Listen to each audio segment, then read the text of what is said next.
Welcome to the Creative Force Podcast, a podcast all about empowering you to live in your God-given identity and go after the dreams in your heart. I'm your host, Sharon Stark, and every week we'll be having powerful conversations that will combine practical and biblical wisdom for living your purpose. Let's get started. Hey everybody, I'm here today with Christi Bovee, and Christi Bovee is a professional singer, voiceover actor, and lecturer, and she also is a voice coach and is the founder of Voice Love Company. So Christi, I'm so excited to have you here today. Thank you so much, Sharon. I'm excited to be here. This is going to be really fun, and I'm excited to just talk about the topic of really helping people to find their voice. It's my favorite topic. Yay! Tell us your background. Singing is something you've done your whole life? Yeah, I've been singing, my whole life and got more involved in it probably in middle school. I realized I really loved to sing, and I had a really good choir teacher who was very inspiring to me, and kind of went on into this within high school as well. And so, I just discovered that it's just my love. And I had my first voice teacher in middle school who really inspired me. She was kind of like a mother figure for me, and there were a lot of things going on in my home life that weren't the best, and she kind of just scooped me up and helped me to get to my first audition, helped me to audition for college. Just really encouraged me quite a lot. She was my little Jewish mother. She was just really influential in my life. That's cool. So I think she really informed probably what I'm doing today and how I'm doing it, because I really do use a lot of her methodology, and I think that I'm really similar to her in how I approach voice teaching. Yeah, That's cool. And so would you say that she helped you find your voice? What was the process for you in finding your own voice? Well, it has been a process over the years. I think that she definitely helped me discover that I had a voice. Yeah. And going on through into college, there are ups and downs, I think, for any young vocalist. Mm-hmm. It's a challenge, because I think in voice instruction at that level, the teachers are really trying to break you down in some ways. There's a lot of psychological, I would say abuse in some ways. But that may be just the teachers I had, who they just really want you to do it their way. Mm-hmm. And it's kind of about, you don't really have a voice, until you do it my way. I think that's really informed my style of teaching as well, because I think that it's very psychological. I think it's 80% psychology and 20%, your physiology and practice over and over and over. So you really have to work on your mindset way more than you do the actual physiological act of singing.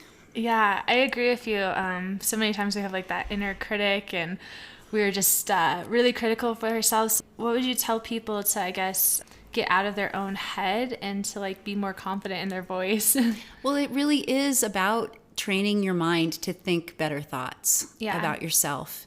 And it's a process. It's something you have to do every single day. You have to renew your mind. You have to train your mind to think better thoughts.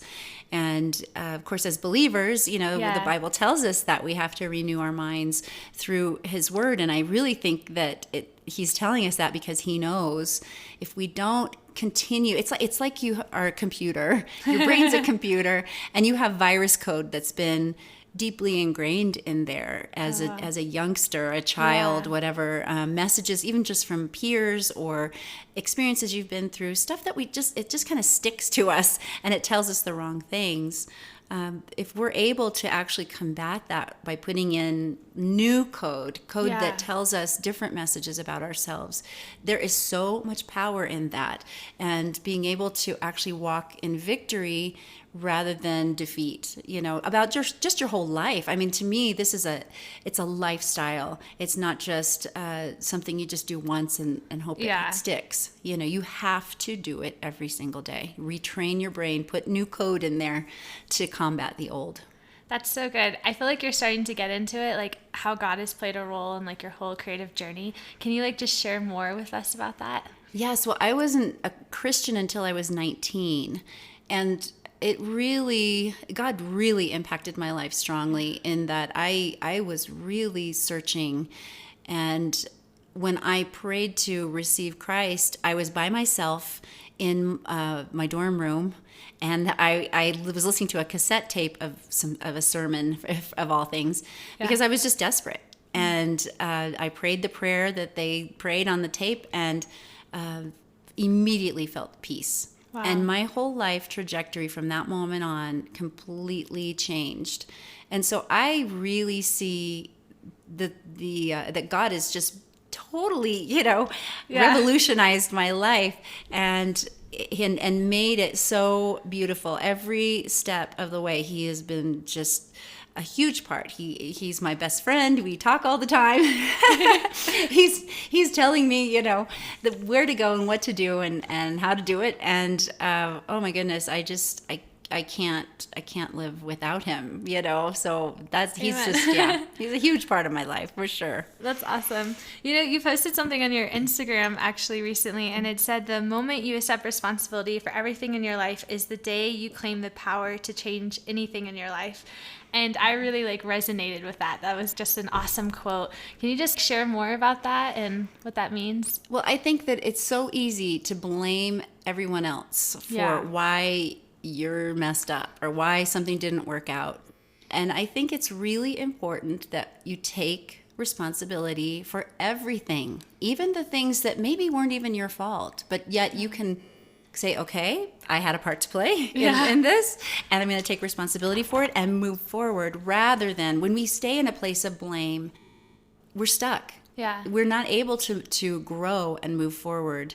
And it's really important. Those kinds of things, the negativity, the blame, the shame, the anger, those emotions actually get into your body, I believe, at a cellular level. And you can make yourself literally physically ill continuing to wallow in that stuff. To me, it's so important to be very honest with yourself. Take responsibility and be able to walk in just love for yourself. Let go of the stuff that doesn't serve you, and be able to just really walk forward in freedom and victory and being able to just, to me, that's where you can start over and move on, you're not stuck back in that, it's just such a dark place. And so many people get stuck there. And so I really am a huge proponent for personal responsibility.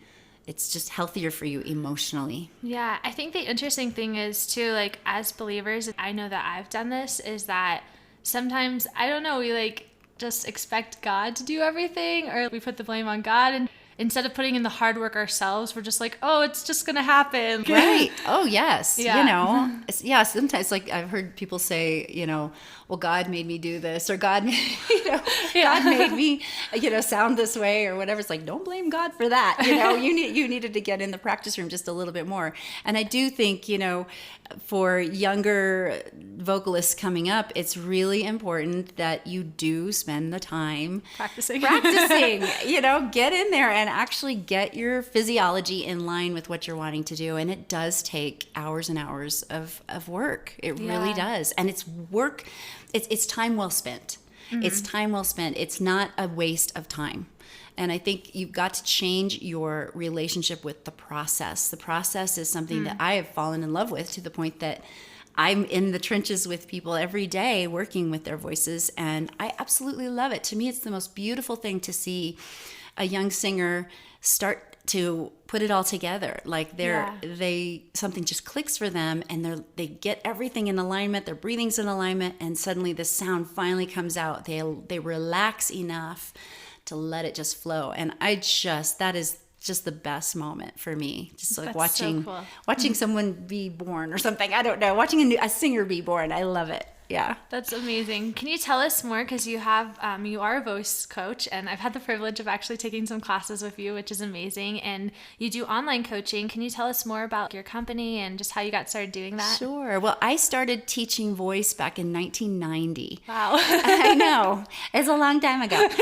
And it's funny when I had another voice coach friend at the time who was an opera singer, and he's like, you would be really good at teaching voice students. You should think about doing this as a side hustle, Yeah. And I was so afraid at the time of hurting someone because I had been hurt, by some teachers that I had had. But I thought, okay, I'm just going to give it a try. And so little by little over the years, it's just grown into being way more than a side hustle. It's definitely how I make my income along with other things, doing what my husband and I do. He's a professional musician also. It's a bunch of income streams, that we make work. But I just recently decided to take the studio online as the Voice Love Company. Yeah. So I launched that January of 2019. Yeah. And so more and more we've moved everything online. Okay. And it's so easy to take and to teach a voice lesson online these days. It's really amazing with the technology that we have, and it can be very rewarding still for me as the teacher and for them as the student. They still grow, they still feel that accountability to practice and be ready for their next session, and so I'm seeing a lot of good things come from that. That's so cool. Yeah. And you started a YouTube channel, which you have grown it so quickly. Like you have, I think like over 28,000 followers, subscribers. Yes. That's amazing. Like, can you tell people maybe just a tip on how to get a YouTube channel up and going? Sure. Well, I started the YouTube channel because I realized that I started a blog, I guess I should say first. Yeah. And I realized I wanted to actually do some demonstrations. So I thought, well, I need video for that. So you just, naturally the next progression is to start a YouTube channel. And then I had students say, you would be great at doing reaction videos. And I didn't even know what a reaction video was. So I just basically launched it and just tried one, and people just loved it. And so little by little, I've just continued to do it. It has been a learning process for sure. I will say that reaction channels do not, using other copywritten material cannot be monetized. That was something I did not realize. But it's really kind of a marketing tool for my business. People can realize that I'm out there, and I have an international audience, which has been really fun to connect with them. And it's really, YouTube is an interesting platform. I think it's important. From what I've been told, just in a very short couple of years, 80% of the internet is going to be video. So it's important to have video as part of your business, if you're going to be doing business online. And I have actually found that, yes, it's an interesting audience. Sometimes you get negative comments, and I've had a lot of people say, I would never want to do that because I couldn't stand the negativity.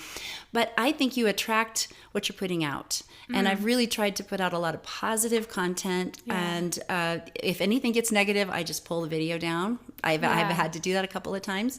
But for the most part, my commenters are amazing. And I look at it as, this is my living room, and if you're not going to be nice, you can't be here. Yeah. So bye. And so there's so much to YouTube and just the search engine optimization and all of that. There is an algorithm to it, and that's constantly changing, like everything is. So it's just a matter of continuing to be open to learning and growing and getting good mentorship. There's a lot of good people out there talking about how to do it well. And so, I guess that would be just it in a nutshell. Yeah, that's really good. You're talking about like negativity and like criticism. And I think finding our voice, it's not just for like being a performer or like a singer or a public speaker. It's also just having our voice in our everyday life. And I think so many times people aren't able to speak up, or they don't feel confident because they're afraid of that criticism. Like, what would you say to people who are afraid of that? I think that is such a good point, Sharon. It is something that I'm coming into in my own walk here with the Voice Love Company online. Definitely continuing to have to do it anyway, doing it anyway, even though I get a negative little comment, I'll get so many nice ones, but then that one little thing comes up. Somehow you get stuck on that one. Exactly. And so I have to just push through it and do it anyway. I really think a big part of it, again, is you're getting your mindset correct and understanding why you're doing it. Yeah. Why do you feel called to find your voice and put your voice out there in the world? And if you have a really strong why, then you can always go back to that. And usually, I really feel like for us as believers, that comes from the Lord. Yeah. He's calling you. He's giving you a purpose and a destiny, that you feel like he's kind of focusing you towards. This has really been a God errand for me, doing the Voice Love Company. And so even on the days when I'm just like, this is so dumb, I do not want to do this, somebody says something mean and I'm, taking that to heart, I just have to go back and say, no, I know that I'm called to do this. And so I'm going to do it anyway, even when it feels uncomfortable, even when I'm pushed, past my comfort zone. I'm going to keep doing it and keep doing it and keep doing it. If you will not give up, and this is coming from someone who's older, because I have given up on a couple of different things over the years. And I feel like if I could have just kept going, I would have seen some fruit from it. It's the time when you're just in the trenches. And like when I started my YouTube channel with no followers, no subscribers at all, and just continue to put content up there with no subscribers. Like videos had maybe like 30 views, and most of them were me watching them over and over. And my mom, So, but you've got to actually start. You have to start. That's the main thing. And then keep going and don't give up. I think that's really good. And I think that's also like a biblical principle, like seed time and harvest. It's like you have to first like plant the seed in the ground and you might not see anything. Yes. But then eventually its roots are going down and you are going to see something. Yes. And continuing to water that and continuing to, put in the time for yourself, personal development, making sure that you're at a space where you're giving from a place of fruitfulness and joy and love. You're not just like coming out at a dry desert, where you have nothing, nothing left to give. That's really important too, as you're kind of waiting for that to pop up out of the ground, continuing to fertilize and water and do all those things that'll help you stay green, and that's fruitful. Really good. Yeah. So what are some of the things that you do? Like, how do you keep yourself encouraged, especially in a time where it's like, oh, I don't know if this is going to work out? Or Right. I think one of the big things that I decided to do, I give myself a word for the year, and my word was growth. And I decided to do everything I could to work around that word. One of the things I really wanted to learn more about was meditation. I have a monkey mind. I'm an introvert, but my mind is constantly, which I guess that means my mind is constantly going. And so I think of it as when I sit down to just be still in God's presence without an agenda. I'm not listening to anything. I'm not praying. I'm just there to just rest and just be in his presence. I just think about my mind being like a little monkey on a stool, and his eyes are like, they pop wide open and then he jumps off and goes, way over to the other side. And I'm thinking about other things. So it's been a process this year of kind of taming that. It was a process of just taming that, being able to just actually sit quietly and just be in his presence with no agenda. That has been so incredibly, fruitful for me to be able to just, be able to just hear his yes over my life, over my spirit. And it's given me a lot of confidence where I was really lacking in some. So I really, really have found that to be huge. That's really good because I'm an extrovert, but it's like the opposite problem because I feel like I'm always like going and like around people, and just to be like sit still and just like rest in God's presence. It's hard. Yes. I think it's hard either way. However you're wired, it's definitely a discipline. Yeah. And but I have found it to be one that it's just added so much to my life. It's really been helpful. That's really good. You've coached so many students throughout the years. What are like the main things that you kind of see are the things that get in people's way of them really owning their voice? I think a big thing is just being too much in your own head, worrying about every little thing. Does this sound okay? I want it to sound beautiful. Sometimes I'll even coach a student and say, look, make it sound ugly. I like that. Just, go for the ugly right now. And usually that will get them in the right space, vocally, where all of a sudden the voice will just pop out because they're not carrying it so heavy where it's like, it has to be this beautiful. They want it to come out perfectly. Yeah. The first time. Yeah. And it takes work. It takes time. It takes practice. You're actually building a muscle in there like you would if you were lifting a weight at the gym. And so when you look at it that way and you're able to it's almost like you need to parent your own heart, through this process of finding your voice. You have to get to a point where you're okay being not okay. Yeah. and allowing that. It's almost like it feels very vulnerable, I think, for a lot of people. They're feeling very childlike and being able to just come at it as, okay, yes, it's okay for me to not sound perfect. It's okay for me to not be able to bring this, gorgeous sound first time through, or even second time through, or 10th time through. It's okay. And I'm going to accept my voice right where it's at right now. And your voice will come out more when you are coming from a place of love and acceptance rather than why didn't I do that right? Yeah. There's so much psychology attached to it. It's really important. That's interesting. When you were talking about that, it did make me think of, when you're a kid, you just play, like you just have fun and you're not worried about it being perfect. But then somehow as we become adults, like we're like, oh no, I got to do it right the first time. And we just get in our own heads. When I took the creative arts and you were one of our teachers in that school, you did a lot of exercises with us that it almost was like being a kid again. They were very playful and it was just really fun. And would you want to talk about that?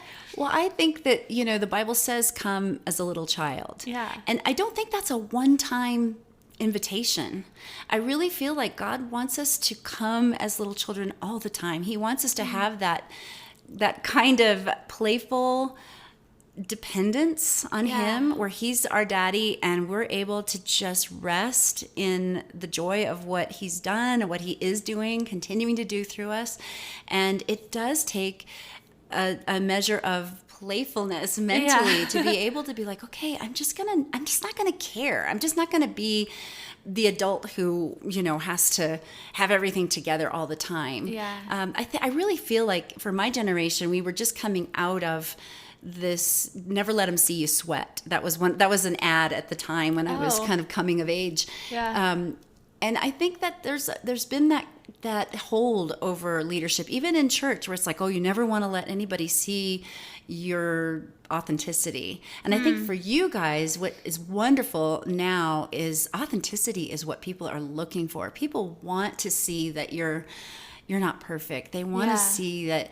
And so I think there's something really, it all goes together in just being able to come the way God has made you with the joy and the life and the flow that he's putting you in creatively. It's just all part of it. So doing things, being able to do games and exercises that are more playful, that is so important for people. And it's interesting to see how it bumps up against paradigms in people where they've been taught, I need to look like I have it together. I need to, and so seeing them kind of just being able to release and just get into it and their voices just unlock. There's so much good that comes out of it when we're able to just relax and just have fun. That's awesome. For anyone who's listening right now, what's a single action step or maybe even just like an exercise that they could do right now that would help them get started in finding their voice and improving? Well, you know what I'm going to say probably. I think I do actually. Because I'm a broken record about this exercise. But it's called lip trills in the biz. I call it buzzing because I've had so many young students over the years. It's a little more accessible. But it's basically you putting your lips together and you're putting voice behind the sound. The reason I love this exercise is you can do it anywhere. You don't need any extra equipment. You can basically, you're aligning your breathing with your singing. So you're bringing it takes a lot of air to maintain the vibration in your face. And that's why your airflow just comes right up under your voice to support it. It's so helpful. It's so, so helpful. So being able to buzz through a song that you're working on, just throw the words away, buzz through the melody line. So it would be, instead of happy birthday, normally you do, and just try to do long phrases as long as you can. If you're doing it with a track or something, let the track leave you behind. Make sure you're getting good breath in between. That will get your voice where you want it to be quicker than anything else I could tell you to do. I totally believe and love that exercise. It's a really fun exercise. I enjoy doing it too. Yeah. Christi, it's been so great talking to you. Like, you're just so encouraging and inspiring to be around. And I know that people are going to sense that even just through the audio. Can you just tell the listeners where they can find more about you? Sure. Thank you. You can find me on my blog at voicelove.co.